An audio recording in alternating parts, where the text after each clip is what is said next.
کیسے دے گا؟ کیسے اللہ تبارک و تعالی نوازے گا؟ میرے آقا تو فرماتے ہیں کہ اذا کان لیلۃ النصف من شعبان فقوموا لیالیہا، اس رات کو مذاق مت سمجھو، اس رات کو تم معمولی نہ سمجھو، اس رات کو کمزور نہ سمجھو، اس رات تو وہ رات ہے، یہ وہ رات ہے جس رات میں رب تبارک و تعالیٰ آسمان اول میں نزول فرماتا ہے، آسمان اول پر رب کی رحمت آ جاتی ہے اور اعلان کرتا ہے۔ کیا اعلان کرتا ہے؟ الا من مستغفرین، ہے کوئی اپنے گناہوں سے معافی مانگنے والا، ہے کوئی اپنے گناہوں کا اقرار کرنے والا اور مجھ سے معافی مانگے کہ مولا آج کی رات کی برکت سے میرے گناہ کو معاف فرما دے، میں توبہ کرتا ہوں صدق دل سے، میری توبہ کو قبول فرما اور میری زندگی کے ہر خطا کو معاف فرما دے، میری زندگی کے تمام گناہوں کو معاف فرما دے۔ ہے کہ ماں باپ کا وفادار بچہ جو آج کی رات اگر ماں باپ زندہ ہیں تو ماں باپ کے عمر میں برکت کی دعا کرے، بیمار ہے شفا یابی کی دعا کرے، بیمار ہے شفا کاملہ کی دعا کرے، اگر خدا نہ خاصا اس دنیا سے چل بسے ہو، آج قبرستان میں آرام فرما رہے ہو، شہر خاموش میں لیٹا ہوا ہو، تو وہ بچہ اگر وفادار ہوگا، واقعی ماں باپ سے محبت کرتا ہوگا، قسم رب کعبہ کی آج کی اس مقدس رات میں قرآن کی تلاوت کر کے نفل نمازیں ادا کر کے بارگاہ خداوندی میں ہاتھ اٹھا کر دعا کرے گا، مولا میرے ماں باپ پر ایسا رحم فرما جیسا کہ بچپن میں اس نے مجھ کو پرورش کیا ہے، الہ العالمین میرے ماں باپ کے گناہوں کو بخش دے، میرے باپ کو عذاب قبر سے نجات عطا فرما، میرے والد محترم پر قبر کے عذاب کو دور فرما دے، رحم و کرم کی بارش عطا فرما، بار الہ میرے والد محترم کو، میری والدہ محترمہ کو آقا کی شفاعت نصیب فرما، اپنے حبیب کی شفاعت عطا فرما، پور صراط سے بآسانی گزار دے، حوض کوثر پر جب ہر ایک پیاس سے بلک رہے ہوں گے مولا حشر کے میدان میں میرے والدین کریمین کو نبی کے ہاتھوں سے جام کوثر عطا فرما۔ یہی ہے ماں باپ سے محبت، یہی ہے ماں باپ سے الفت، ورنہ بڑھاپے میں بھی کام لے رہے ہو، جب اس کو آرام دینا چاہیے اس وقت بھی کام دے رہے ہو، کب تک کما کے کھلائیں گے؟ میرے عزیزو، تو میرے آقا فرماتے ہیں الا من مستغفرین، ہے کہ معافی مانگنے والا کہ میں اس کو معاف کر دوں، مغفرت چاہنے والا، اور آقا فرماتے الا من مسترزقین فارزقہ، اللہ اعلان کرتا ہے کوئی رزق سے تنگ، کوئی بے روزگار جو رزق سے پریشان ہے، آج کی رات میرے بارگاہ میں ہاتھ اٹھا کر روزی کا سوال کرے مجھ سے، میں اس کو رزق عطا کروں گا، میں اس کو رزق عطا کروں گا۔ اللہ تو وعدہ کر رہا ہے، لیکن دے گا ملے گا کب؟ جب ہاتھ اٹھاؤ گے جب نا، جب گھر میں سو جائیے گا تو کیا ملے گا؟ کچھ نہیں ملنے والا ہے۔ اور فرماتے ہیں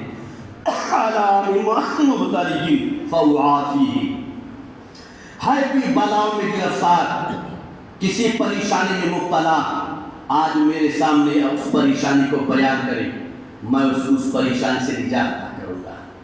اگر بلا میں گرفتار ہے تو اس کو بلاؤں سے نجات دوں گا، اگر مصیبت سے دو چار ہے تو اس کو مصیبت سے میں نجات دوں گا۔ اللہ اعلان کر رہا ہے، ہمارے اندر لینے کا طریقہ چاہیے، ہمارے اندر لینے کا طریقہ چاہیے، ہم اگر چاہیں گے سو کر مل جائے تو کیسے ملے گا؟ اور یہ اعلان اللہ کب تک کر رہا ہے؟ حتی یطلع الفجر، یہاں تک کہ فجر طلوع ہو جاتا ہے، فجر طلوع ہو جاتا ہے۔ تو گناہوں سے باہر آؤ، نمازوں کی پابندی کرو۔ میرے عزیزو، ماہ رمضان آنے والا ہے، تیاری کرو رمضان کی کہ اللہ تعالیٰ مجھے پورے رمضان میں تیری عبادت کرنے کی توفیق عطا کر دے، روزہ رکھنے کی مجھ میں طاقت پیدا کر، مجھ کو صبر استقلال عطا فرما کہ میں رمضان کے پورے روزے کو رکھ سکوں، وہ طاقت میرے اندر پیدا فرما، وہ قوت میرے اندر پیدا فرما۔ میرے عزیزو، اس لیے کہ زندگی بہت چھوٹی ہے، بہت چھوٹی ہے، انسان جتنا گناہوں میں ڈوبتا گیا عمر سے برکت ختم ہوتا چلا گیا۔ جتنا گناہوں میں اتر گیا اللہ تعالیٰ عمر سے برکت کو ختم کر دیا. کیونکہ آقا کا فرمان ہے کہ بے نمازی بن کر جو زندگی زمین پر گزارے گا تنزع البرکۃ من عمرہ فی عمر، اللہ تعالیٰ اس کے عمر سے برکت کو اٹھا لیتا ہے. برکت کو اٹھا لیتا ہے. کیوں؟ کہ بے نمازی زمین پر بوجھ ہے. اللہ تعالیٰ ایسے بندے کو زمین پر زیادہ دن تک نہیں رکھتا. زمین پر بوجھ ہے. تنزع البرکۃ فی عمرہ، اللہ تعالیٰ اس کے عمر سے برکت کو اٹھا لیتا ہے. حدیث رسول ہے. آقا کا فرمان کبھی غلط نہیں ہوگا. آج نوجوانوں کو مسجد کو آباد کرنا چاہیے تو ڈی جے لگا کر میدان کو آباد کر رہا ہے. آباد کرنا چاہیے خدا کے گھر کو، آباد کر رہا ہے مارکیٹ کو. میرے عزیز، گناہ کی جگہ کو کیسے اللہ تعالیٰ برکت دے گا؟ اور آقا فرماتے ہیں درود پاک اللہم صلی علی سیدنا شفیعنا حبیبنا مولانا محمد بارک وسلم صلاۃ و سلام علیک رسول اللہ صلی اللہ علیہ وسلم. آج کی رات اللہ اتنے گنہگاروں کو جہنم سے آزاد فرماتا. دھرتی پر جتنے بھی پیڑ، اس پیڑ میں جتنے پتے ہیں، جتنے ڈھیلے ہیں، جتنے کنکر ہیں، یہاں تک کہ ریت کے ذرات کے تعداد کے برابر اللہ تبارک و تعالیٰ جہنمیوں کو جہنم سے آزاد کر کے جنت میں داخل کرتا ہے. جنت میں داخل کرتا ہے. میرے عزیز، زندگی کی فلاح اللہ سے مانگو. اللہ سے زندگی کی فلاح مانگو. اسلام کی حفاظت کی دعا کرو. اپنے مذہب کی حفاظت کی دعا کرو. چونکہ وہ تم ہی ہے، وہ تم ہی تھے جو آج سے 50 سال، 1 صدی پہلے کی تاریخ پر نظر ڈالو، جب اس وقت کے نوجوان دین کی حفاظت کے لیے سینہ تان کر کھڑے ہو جاتے تھے، گناہوں سے دور ہو کر زندگی گزارتے تھے، گناہوں سے ہٹ کر. آج مسلمان نوجوان زناکاری میں مبتلا ہے، بدکاری میں مبتلا ہے، شراب نوشی میں مبتلا ہے. تو بھلا جو دھرم، جس مذہب کا ماننے والا، جس دھرم کا ماننے والا زناکاری میں مبتلا ہو، بدکاری میں مبتلا ہو، گناہوں کے کام میں ڈوبا ہوا رہے، اللہ تبارک و تعالیٰ اس کو فلاح کیسے دے گا؟ اللہ تبارک و تعالیٰ وہ دیتے کا کیسے عطا کرے گا؟ تمہیں گناہوں کے لیے پیدا نہیں کیا. اللہ تبارک و تعالیٰ فرماتا ہے ما خلقت الجن والانس الا لیعبدون، کہ ہم نے انسان و جنات کو عبادت کے لیے پیدا کیا. عبادت کے لیے، زنا کرنے کے لیے نہیں، دارو پینے کے لیے نہیں، شراب پینے کے لیے نہیں، گناہ کے کام کے لیے نہیں. اس لیے توبہ کرو اللہ کے بارگاہ میں، اور ہر مسلمان مجبور کی مدد کرو. جو پیسہ شادیوں میں کثرت سے خرچ کرتے ہو، روک کے رکھو. اپنے بچوں کے تعلیم پر خرچ کرو. اگر کوئی مسلمان میں غریب بیمار ہے، اس کی دوا خانہ میں لگا دو. اللہ تبارک و تعالیٰ تجھے اس سے سوا عطا فرمائے گا. کوئی مجبور ہے، اس کی مجبوری کو دور کر دو. کسی بچے کی شادی نہیں ہو رہی ہے، اس کی شادی میں لگا دو. اللہ تعالیٰ تجھے ثواب عطا فرمائے گا. ایسے کام دھرتی پر کیا کرو. آج ابیات کون سا کام کرے؟ ذرا دیکھ کے بھی ہم سکھا کریں، دیکھ کے سکھا کریں. بہت سارے غیر ایسے ہیں جو گرمی کے موسم میں اسٹیشنوں میں پانی پلانے کا کام کرتے ہیں، سرد ٹھنڈیوں میں کمبل بانٹنے کا کام کرتے ہیں. رات کی تاریکی میں نکل کر فٹ پاتھ میں جو زندگی بسر کرتے ہیں، ٹھنڈی سے ٹھٹر رہے ہیں، ان کو کپڑے تقسیم کرتے ہیں. ذرا باہر نکلیے، اپنے سماج کو اونچائی میں لے کے چلیے. سماج کے نوجوانوں، عزت تمہارے ہاتھ میں ہے. سماج کے نوجوانوں، آبرو تیرے ہاتھ میں ہے. اللہ تعالیٰ نے تجھے جوانی اس وجہ سے نہیں دی ہے کہ تم اپنے ہاتھوں سے اپنے دین کی دھجیاں اڑاؤ. اے نوجوان، اسلام کے نوجوانوں، رب تبارک تعالیٰ نے تمہیں جوانی اس وجہ سے نہیں دی ہے کہ تم شراب کے اڈوں کو آباد کر کے اسلام کے پیشانی میں کلنک لگا دو. اے اسلام کے نوجوانوں، رب تبارک تعالیٰ نے تجھے جوانی اس وجہ سے نہیں دی ہے کہ تم اپنی جوانی کو گناہوں کے اڈے میں لگا کر اپنے دین کو بدنام کرو، اپنے مذہب کو بدنام کرو، اسلام کے پیشانی کو داغ کر دو. تاج تمہیں دیکھ کر تم وہی ہو جسے دیکھ کر تمہارا چلنا دیکھ کر غیر چلنا سیکھا ہے، تمہارا کھانا دیکھ کر غیر کھانا کھانا سیکھا ہے، تم وہ ہو کہ تمہارے رفتار دیکھ کر غیروں نے رفتار سیکھا ہے، تم وہ ہو کہ تمہاری بولی سن کر غیروں نے بولنا سیکھا ہے، تم وہ ہو کہ تمہارے پہراوے کو دیکھ کر غیروں نے پہراوا سیکھا ہے، تم وہ ہو کہ تمہارے حرکات و سکنات کو دیکھ کر اغیار نے اپنی زندگی کا ڈھنگ بدل لیا، اغیار نے اپنی زندگی کا رنگ بدل لیا، تم وہ ہو کہ تمہاری صفائی کو دیکھ کر غیروں نے صاف ستھرائی سیکھا ہے۔ آج حال یہ ہو گیا ہے کہ غیروں کے محلہ صاف صفائی رہتا ہے اور مسلمان کے محلے گندے رہتے ہیں۔ آج اغیار نے مسلمانوں کے ہر طور طریقہ کو لے لیا اور مسلمان نے غیروں کے طور طریقہ کو اپنا لیا ہے۔ کیسے وہ عروج پائے گا؟ وہ عروج کیسے پائے گا؟ مسلمان کون تھے؟ اپنے اتہاس کو پڑھو، اپنے اتہاس کو پڑھو کہ تم کیا تھے، کہاں پہنچ گئے، تم کون تھے، تمہاری تاریخ کیا رہی ہے۔ اٹھاؤ صلاح الدین ایوبی کی داستان، اٹھاؤ حضرت خالد بن ولید کی داستان پڑھو، صلاح الدین ایوبی کی داستان پڑھو۔ آج ہیرو فلم کے ہیرو ناچنے والوں کا اتہاس پڑھتے ہو، تم فلم میں ناچنے والی ہیروئن کی اتہاس پڑھتے ہو۔ نوجوانوں، تم نے گندے لوگوں کو اپنا لیا ہے، اس کو اپنا فرینڈ بنا لیا ہے، اس کو اپنا فالوور بنا لیا ہے۔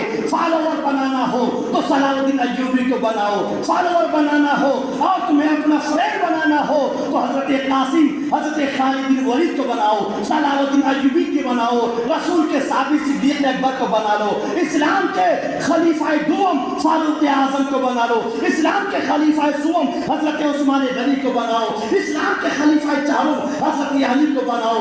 جب تم اپنا دوست اپنا دوست اور اپنا فالوور اسلام کے مجاہدین کو بنائے گا، تمہارے بازو اسلام کی خدمت کے لیے تڑپے گا، تمہارے دل میں اسلام کا جذبہ پیدا ہوگا، دین کا جذبہ پیدا ہوگا، دین کی خدمت کرنے کا جذبہ اور شوق پیدا ہوگا، جب جا کے تم اپنے دین کو اونچائی پر لے جا سکتے ہو۔ آج گناہوں میں ڈوبا ہوا ہے، کیا حال ہوگا؟ بچے ناچ رہے ہیں، بہت سارے بچے تو ایسے ہیں مسجد کے گراؤنڈ میں ناچ رہے ہیں۔ یہ کھیل کا میدان بناتا ہے، بار بار سمجھاؤ، لیکن کیوں کہ گھر سے صحیح اس کو سنسکار نہیں ملتا، صحیح اس کو تعلیم نہیں ملتا۔ میرے عزیزو، اس لیے اپنے طور طریقہ کو بدلو، اپنے طور طریقہ کو بدلو۔ تم اغیار کے دولت پر نہ بکو، بکنا اگر ہے تو اسلام کے مجاہدین کی محبت میں بک جاؤ، دنیا کی تاریخ میں تیرا نام رچ دیا جائے گا، رچ دیا جائے گا۔ آقا کریم فرماتے ہیں، آئیے حدیث پاک پاک اللہم صلی اللہ سیدنا شفیعنا حبیبنا مولانا محمد بارک وسلم، صلاۃ و سلام علیک یا رسول اللہ صلی اللہ علیہ وسلم۔ ایک حدیث سماعت کر لیں پھر گفتگو کو ختم کرو۔ میرے آقا فرماتے ہیں کہ جو اس رات میں 100 رکعت نفل نماز پڑھے، 100 رکعت، یاد رکھیے 100 رکعت پڑھنا ہے۔ قال رسول اللہ صلی اللہ علیہ وسلم من صلی فی هذه الليلہ 100 رکعت، جو اس رات میں 100 رکعت نفل نماز پڑھے گا، اور پڑھنا آسان ہے، جتنی رکعت زیادہ ہوں گے اتنا ہی سورہ جو پڑھی جاتی ہے سورہ فاتحہ کے اس کی تعداد کم ہے۔ آقا فرماتے ہیں جو اس رات میں 100 رکعت نفل نماز پڑھے تو آقا فرماتے ہیں ارسل اللہ تعالی الیہ 100 ملک، اللہ تعالیٰ 100 فرشتے اس کی جانب بھیجتا ہے، 100 فرشتے، 30 یبشرون بالجنہ، 100 میں سے 30 فرشتے اس کو جنت کی بشارت دیتے ہیں، جنت کی بشارت دیتے ہیں 30 فرشتے، و30 یؤمنون من عذاب النار، اور 30 فرشتے اسے جہنم سے آزاد ہونے کی بشارت سناتے ہیں۔ کسی کا حق مت مارو، توبہ کرو، اگر کسی کا حق کسی کے پاس ہے تو ادا کرو، چاہے کسی بھی طریقے سے ہو۔ کوئی کسی کا زمین نہ دباؤ، ورنہ دنیا میں اگر زمین دبائے گا تو قیامت کے دن 7 طبقہ زمین کا توق بنا کر تیرے گلے میں ڈالا جائے گا اور کہے گا کھینچو۔ دنیا میں بہت شوق ہے نا زمین دبانے کا، کھینچو، لے کے چلو۔ اسی لیے ہر وہ گناہ سے جس کا گرفت اللہ تعالیٰ فرمائے سے توبہ کرو۔ وَثَلَاثُونَ يُؤْمِنُونَ مِنْ عَذَابِ النَّارِ 30 فرشتے جہنم سے آزادی کی خوشخبری سناتے ہیں. وَثَلَاثُونَ يَدْفَعُونَ عَنْهُ آفَاتِ الدُّنْيَا اور 30 فرشتے اسے دنیا کے آفات اس سے دور کر دیتے ہیں. اور میرے آقا فرماتے وَعَشَرَةُ يَدْفَعُونَ عَنْهُمْ مَكَائِدَ الشَّيْطَانِ اور 10 فرشتے اس کو شیطان کے مکر و فریب سے ہمیشہ بچاتے رہتے ہیں. کب تک؟ صرف ایک دن نہیں، 2 دن نہیں، آج سے لے کر پھر آنے والے سال کے شعبان کے 15ویں رات تک حفاظت اللہ کے فرشتے کرے. سبحان اللہ، کس قدر خوش نصیب ہے. رب کی بارگاہ میں دعا ہے کہ پروردگار ہم سب کو الہ العالمین صحیح تیری عبادت کرنے کی توفیق عطا فرما، گناہوں سے بچنے کی مولا توفیق عطا فرما، ہر ایک کو صحیح راہ پر چلنے کی توفیق عطا فرما. آپ لوگ بھی تھکے ہوئے ہیں، آج بازار کا دن تھا، اس لیے زیادہ آگے نہ بڑھاتے ہوئے یہیں پر گفتگو کو روکتا ہوں. اور یہ پرچہ ہے، اس پرچے کے مطابق نماز ادا کیجیے.